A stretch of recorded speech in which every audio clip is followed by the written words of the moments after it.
up item D3, Office of Emergency Services. Chief Eric Ewing. Good morning, Mr. Chairman, members of the board. Good morning. So what I've got before you today is the contract between the county and CAL FIRE for the OES or Emergency Services position. It's an annual contract and it's up for review again this year. Essentially that position is grant funded. About 80% of the expenses for that position are covered by the Emergency Preparedness and Performance Grant. This year, in fact, I just handed to constituents here the commitment to fund that grant this year. So Lassen County is getting $131,800 for the funding of that position. The actual contract itself went down slightly from previous years. It's written for a maximum amount. This year it's $185,582 is the maximum allowable amount for that contract. For Tom, how they process that or how they do that contract with the state, it's written for the maximum allowable amount, but you're billed for actual expenses. So it's a little bit deceiving on paper. The projected cost I'm seeing this year, potentially, depending on your emergencies, in the neighborhood of 156 to 160,000, somewhere in that window. So the difference between those funds and what the grant covers, you're looking at about $25,000 to $30,000 general fund cost. That is down slightly from previous years, more so because the administrative rate that the state charges went down. It goes up and down every year. This year it went down a little bit. And I'm a lower pay grade than my predecessor. No offense. So I'm sure none taken. So with that, the contract was written to the exact same numbers it was last year, pending the administrative rate. So there's no foreseeable changes in that, even prior to the next couple of years. And let's see. As far as the grant requirements, there is a 100% match requirement. And it's not considered a hard match, so it's not considered required to be a cash match. It's an in-kind services match, which we achieve through a couple different avenues. One, the figure that the county pays from general fund is part of that match, a cash match. And then the in-kind services are the hours where I'm off duty or on vacation, and one of my partners has the OES coverage for the county. Those hours are considered part of that match. And we supersede that 100% match very easily. So with that, and that's the hard facts and the hard numbers.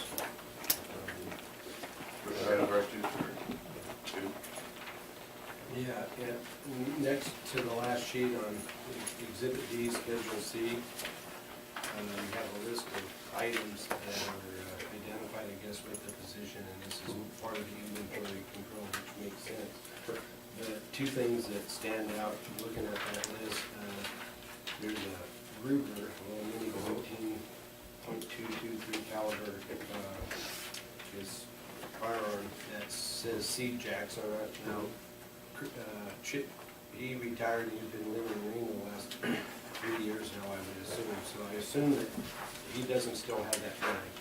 No, they are locked up in our prevention bureau's vault. It might be worthwhile to update the exhibit to remove the two references. There's also an Emerson TV VCR with a serial number that's also in C. Jackson's office, so you could either put it in my office or, now. Yeah.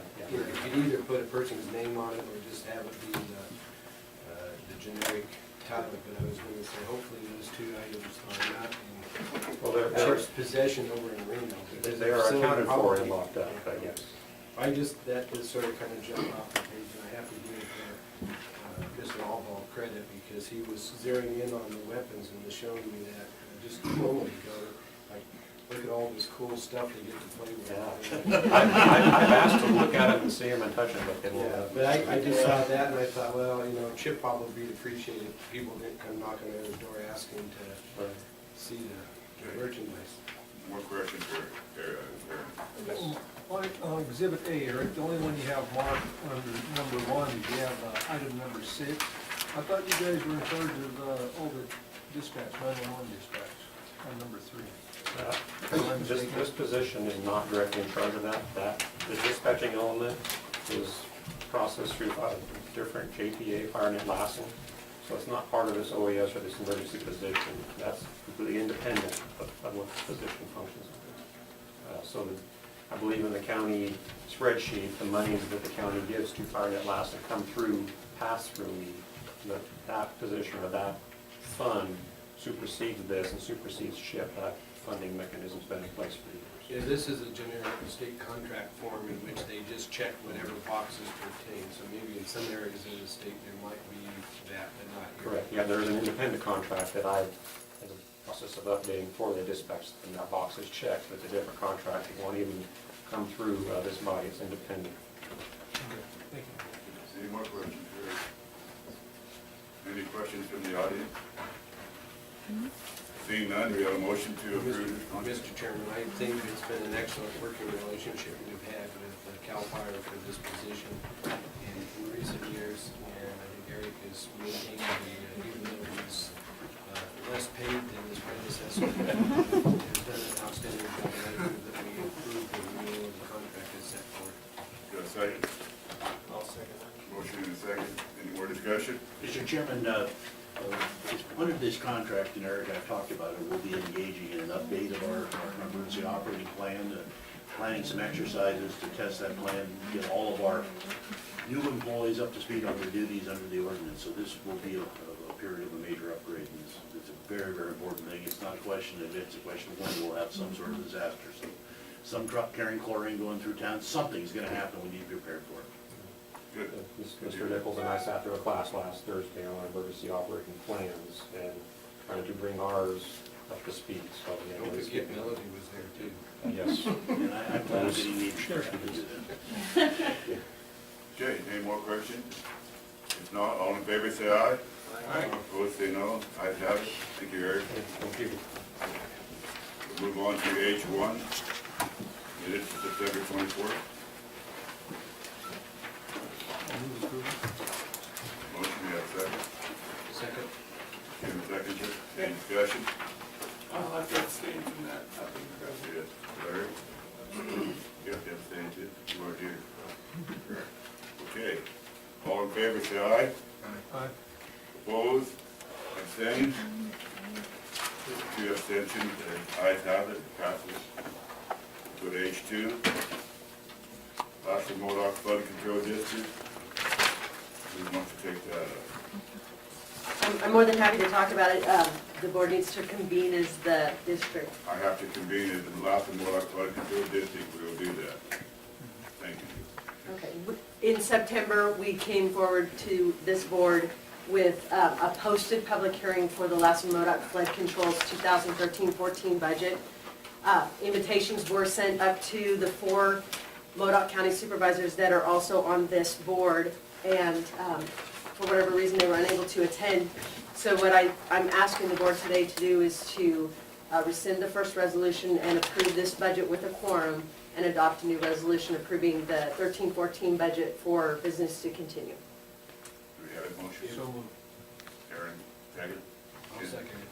Do you have a motion? And for the, under discussion, for the benefit of Tom, at the meeting of the September 17th, I was absent because I was on my trip, and as a result, they only had 4 members present, and this is a 9-member body and required a minimum of 5 to attend to be able to have a quorum. So without any of the MoDOT supervisors participating in my absence, the action taken on the 17th didn't have enough to have a quorum to take validity. So we're basically reaffirming or redoing what should have happened had we had a quorum on the 17th.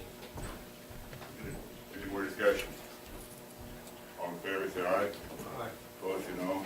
Ayes have it. I will adjourn as the Lassen Modoc Flood Control District and reconvene as Board of Supervisors. H3, committee appointments. Normally, the chairman makes the appointments and the board ratifies them.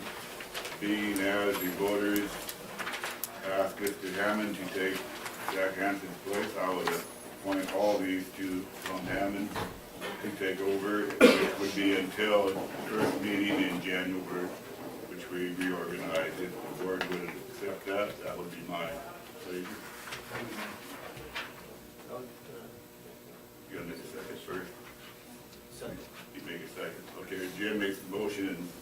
a second to it, discussion? Depending, I mean, I'd be willing to take, a small portion of the load, I mean, depending on Tom, but I mean, I've been involved in LAFCO in the past, and, I mean, I know Tom has a lot to, Tom wanted the job. yeah, You got it, you got all of it. You got all of it, not part of it. yeah, but I mean, Don't matter to me. You know, Okay, I'll defer that to Larry, that's good, LAFCO, yeah.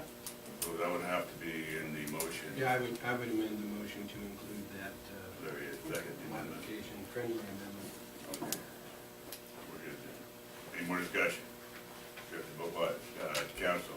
I just want to notify you that I did get notice while we've been in this meeting that we have the law library, which I believe is not yours, trustee? We have a meeting today. The treasury oversight is mine. Oh, the law library board of trustees, is that not going to be? No, that would be Mr. Hammond. We have a meeting today at noon.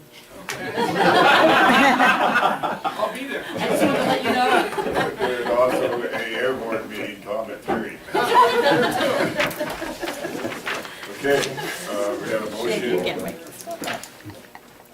All in favor, say aye. Aye. Opposed, say no. I have it. Good enough, thank you, Tom. No problem.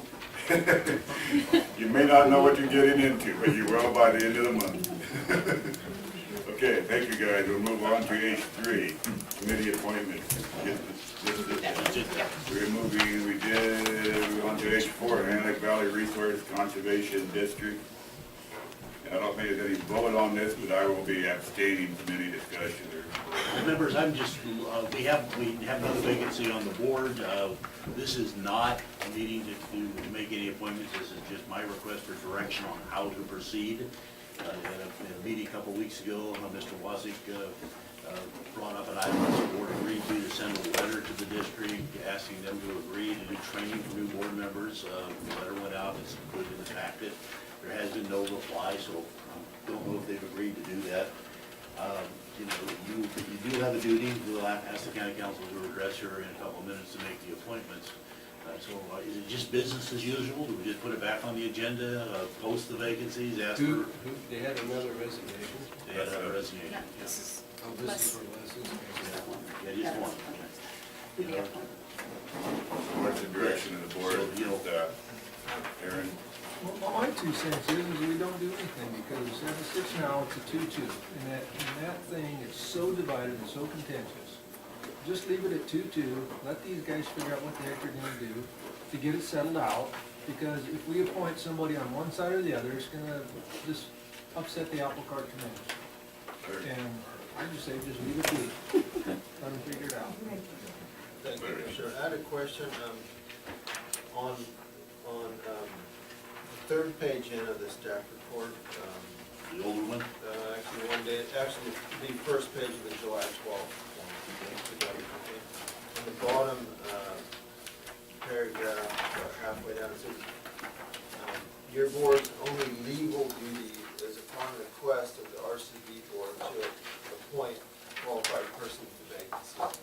But then on, the following page, it says, therefore I see your options as follows, and then you list like do nothing as an option, or you say,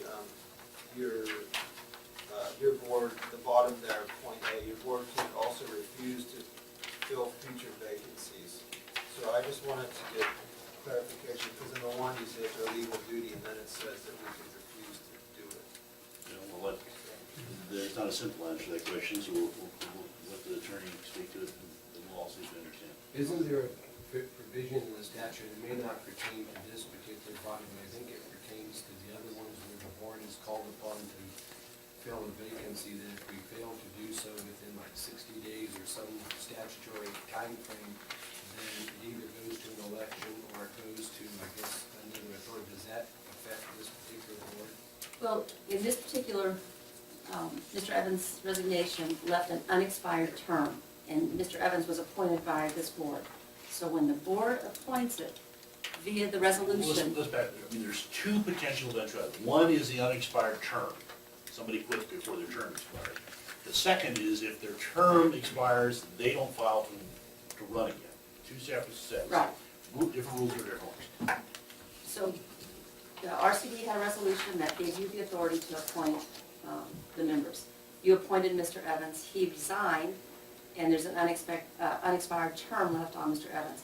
You all, by statutory code, shall fill that vacancy. You don't have the option of waiting the 60 days. That's only for vacancies for expired terms. So the key here is Mr. Evans had an unexpired term that you all, by the statutory code, states that you shall fill that vacancy by appointment for the remaining of that term. It's California Public Resources Code 9316. That falls under only because that resolution gave you that authority. Now, when they have vacancies due to expired terms, then that's the other set of circumstances that if you choose not to act, then the RCD may go forward with making those appointments. So legally, we need to fill. Legally, you have an obligation here to appoint the unexpired term of Mr. Evans. So that pretty much give the direction of staff what to do. We don't have an option. Right. But now, what do we have to do, sorry, I just had another question. Okay, Mr. Lawyer. What do we need to do to, if we wanted to get out of the appointment business? Because it's clear that, you know, we have no response from the letter in September. The thing is this,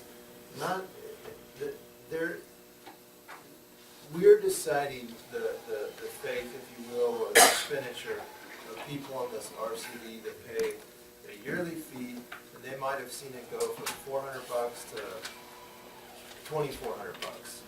And those board members need to be held accountable by the people in the district. And I just see, you know, us selecting the board members and others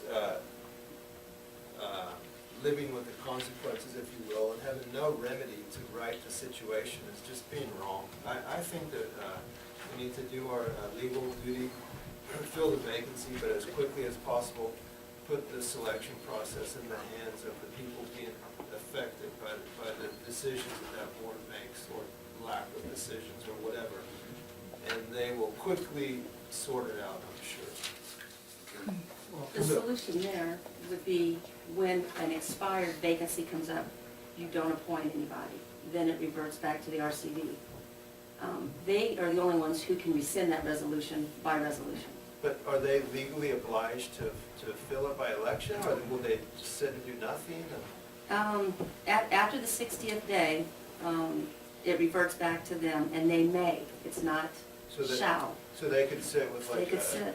4-member board forever if they wanted. Right. And then when do they, but then how often do they have to have, what remedy will the users, the people of the district have to oust those? Well, their term will expire. Yeah. Exactly, and they alternate. So there'll be expirations coming up every year. I don't see this mess getting fixed until the actual people seeing the getting the blunt of the deal, the decision makers for that board personally. Can we get out of this and let the voters decide on this? Because we're gonna upset the apple cart one way or the other. And I don't Well, wanna do that. right now statutorily, you're required to fill this unexpired term Have to. because you appointed Mr. Evans, the board appointed Mr. Evans. He resigned with the remaining term, so you all are statutorily Can we required. fulfill our responsibilities by setting it for an election and let the voters choose? My understanding from the code is the RCD directors have that authority, and they would first have to rescind the resolution by another resolution. They would have to take the authority of appointment away from you all by resolution. And that has been explained to them. So what's the consequence if we don't make the appointment? Well, then you're in violation of statutory code on Mr. Evans's unexpired term. Which means what? I We're in violation of state law. Right. You can go to jail. The remedies, I don't know what their remedies are. don't. Well, I look it down on it. I don't want to go to jail. I don't like that. Never been there, I don't want to go. It's a civil code, it's not criminal. Somebody would have to file a mandate before she'd act. So what's our process from here? Well, the process here was probably go ahead and take, are you receiving any? We have to post it first, right? Three applications. Is that It has right? been posted, so we met the, okay. So we have 3 applications, so you're to consider the applications. So put it on the next agenda and make the appointment. We can do that. And, so if we're not gonna make, if the board agrees that we're not gonna make any future appointments, do we need to serve notice to that, or just? Just don't take action. And then at 60 days after your lack of action, then it reverts back to the RCD. However, statutorily, that doesn't require the RCD to take any action because it's discretionary language within the statute. How long's this been going on? Long time. Too long. Me. We're good then, that's direction We to have staff. a- Mr. Chairman. Can we have public Okay. comments at all? Right, we'll come up to the podium, state your name for the recording, for the record. Even though we know who you are. Barbara White. I just had a couple questions. You talked about the fees that the people are involved in, $400 to $400 or whatever. The RCD is not supposed to be involved, they are the water master, but they're not to be involved in water issues. They appointed a water advisory committee and hired a contractor independently to deal with that. So the problem has been with the newer appointees, all the water issues keep being brought into RCD.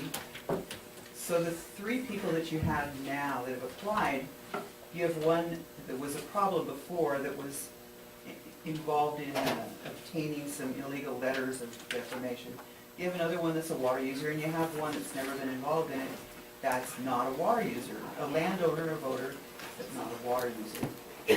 So you have those tools now. The problem that the RCD has had is always bringing the water issues into it when they should be deferred. And to leave the process alone that was established for the water master service. So there's a whole bunch of micromanaging and behind-the-scenes agenda filling and personal things going on. So I would encourage you to appoint people that have no water for the RCD, because the RCD has all kinds of grant programs and all kinds of things going on that are very good and they need to deal with, but they can't get to it. You know, the last people you appointed, in their first two meetings, they tried to fire the contract, the deputy water master, with no particular reason. So of course there was a predetermined agenda there. So that's been a mess ever since that happened. And then Mr. Evans failed, and I don't blame him. Anyway, I ask you to appoint somebody that is not involved in hidden agendas and has no water right. My personal take from watching these meetings for 3 years. I'm looking forward to the day when we finally the use. Oh, thanks.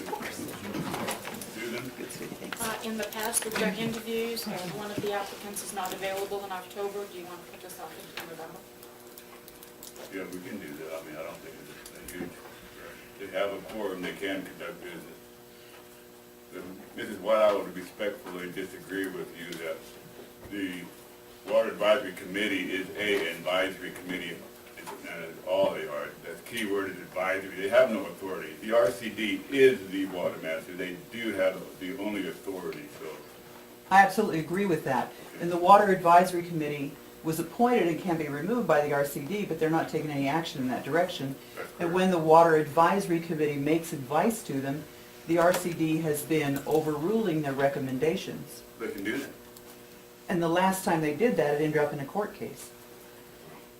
Okay. Two options for getting this monkey off your back. It seems to me that there's at least two of you. Well, one would be as part of our legislative program next year to ask Senator Gaines, or Senator Dolly, to try to amend this code section to take the responsibility for you, forcing you to make appointments for unexpired terms out the wall. You know, and give you the discretion to turn down that on or down.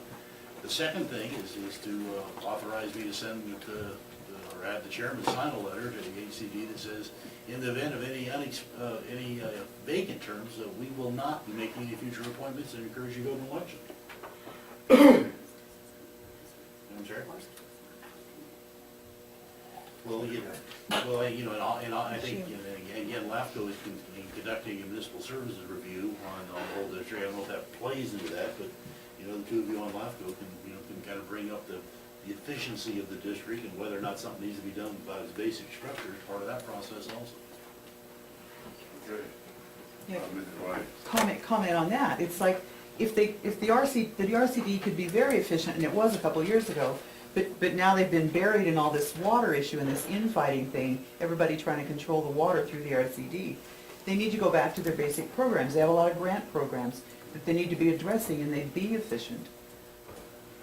Well, that's not really part of the discussion. They do have that job by the court of, Superior Court of California until it's removed from their able state. Which was that? To be the water master. Absolutely, but they appointed a We can't committee change to that. deal with it. We're not gonna have that discussion. You know, we talked about in our July report, transferring the water service to another special district, so that's another option that's not. That's another option. So, Okay, any more questions or So discussion? you- I'll make staff out of the direction. I have one question. The timeframe of this stuff, is it critical? Because it seems like there's grants pending from, Well, they have a forum. They have 4 board members. They can conduct business. okay, so, It's not like they only have 2 and they can't conduct business. Then it would be, yeah, trying certain to get that third one appointed so they can conduct business. But they have a forum. They have 4 members. But nothing's stopping them from continuing to do their job. And do we have a deadline to fill our obligation to make that appointment? There's no statutory deadline, but it says within a reasonable timeframe. You know, reasonableness is always the Question. the thing. But if we go ahead and, we've got 3 applicants that we can get in front of the board in November, hopefully. And I don't know how much time is left on Mr. And the Evans. window remains open, so if anybody wants to apply in addition to those 3, should have the opportunity to do so. We're not Sure. choosing. All right. how was that advertised? Susan? I don't do that, the clerk does it, I don't know if he's advertised in the paper or not. Has Posted. to be posted to paper. Vacancy notice, I believe it was, but I can't really tell from this. And so there's no parameters to you have to be Yeah, a, it's his appointment, but To I don't qualify? know. yeah, what qualifies you to, Registered voter. There's, Applicants must be a California registered voter, reside within the district, and either own real property in the district, alternatively have served pursuant to the district's rules for 2 years or more as an associate director providing advisory or other assistance to the board of directors or be a designated agent of a resident landowner within the district. so the district includes all Lassen County? No. I don't, I'm. no, that's a fair question. Yeah, I Yeah, don't know. yeah. And also, in addition, no director or other officer shall be interested directly or indirectly in the sales of equipment, materials, or services to the district. In other words, the directors cannot receive any financial benefits from the district. And the directors have a responsibility to disclose actual potential conflicts prior to their appointment. So there is qualifications. Okay. I'll forward this to you. This Yeah, was sent to please. the board a Please. few months ago. Any more questions? Barb, you have one last question? One last one, just to comment on his question. He asked how it was posted, and I checked last time, the time before, just kind of interested, and it was the tiny little public notice in the paper, the, due process, and it was posted on the back of the pillar in the old courthouse. And I think we could do a lot more outreach to gain a wider base. And maybe do a little article on it, maybe put it on the radio. It's been my experience in the last couple times, it's real, people don't know about it, and you could maybe get more qualified people. Okay, any more discussion? Iona McCain, you want to come up? Yes, Iona McCain.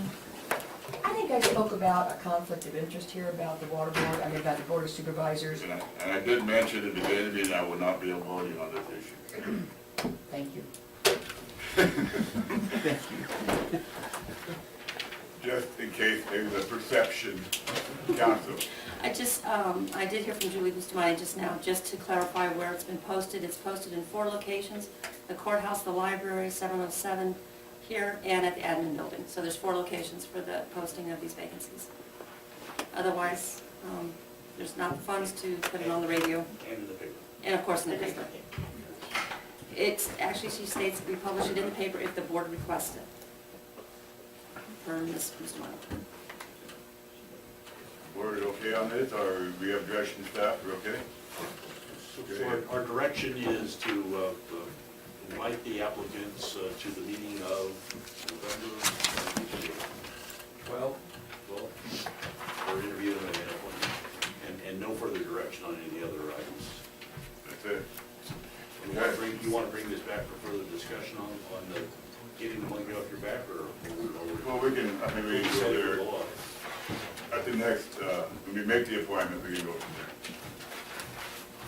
And I would not be voting